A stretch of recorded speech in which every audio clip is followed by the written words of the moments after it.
I want to start with an idea, not an event, not a war, an idea. Because ideas are patient. They can sit quietly and they footnote for centuries and still shape how millions of people treat each other. The idea is small enough to say in just a few words: the church replaced Israel. And the author whose work sparked this video argues that those words cast a very long shadow. I'm Nori, and for more than 40 years, Nori Media Group has worked with books and people who write them. And today, I want to walk with you through something that changed, because I think it deserves care. Underneath it is a question a lot of us want answered. Does God keep his promises? Now, the name for the idea is called Replacement Theology. It's the belief that the church has taken the place of Israel in God's plan, inheriting the promises once made to the Jewish people. That can sound like an argument for a seminary class.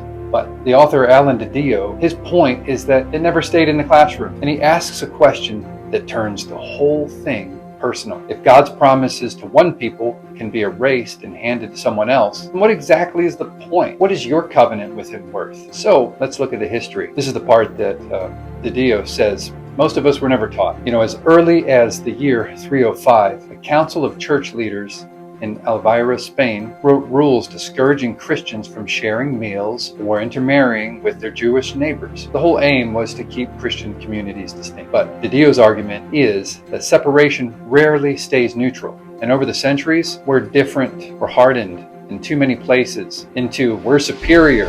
In that posture, he says, helped pave a road that ran toward some of history's darkest chapters. And so his central claim, and I'll say it here clearly, is his argument. He says, the church never replaced Israel. God's covenant with the Jewish people wasn't canceled. And then he brings it home. His book keeps returning to this. The faithfulness God shows to Israel is the same faithfulness you are counting on. If his word to them can expire, yours can too. So in his telling, this isn't really a fight about someone else.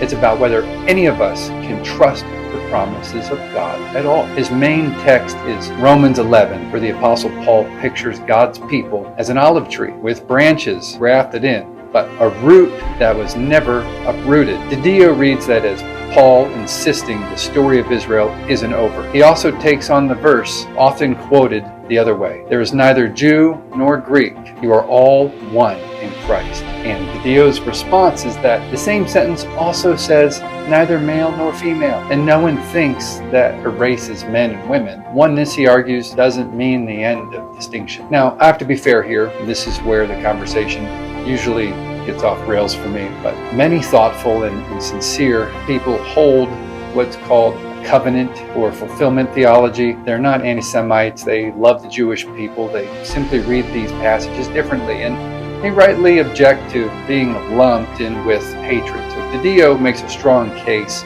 but this is a genuine, centuries-old debate among people who love the same Bible. So let me draw two lines. A theological conviction is not the same as contempt for a people.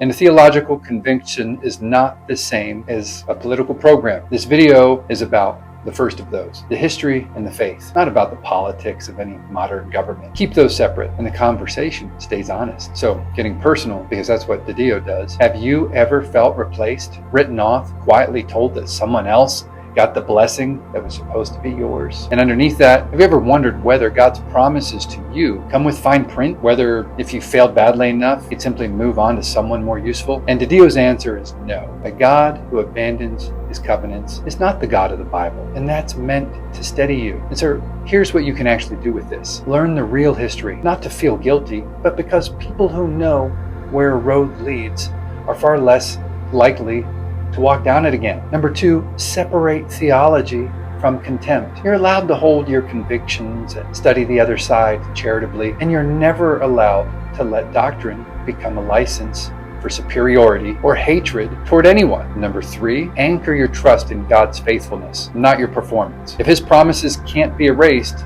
then neither can his promise to you. Strip away the heat. And the good news in this book is for everyone. We're dealing with a God who keeps his word. That's not a weapon to swing at other people. It's a floor to stand on.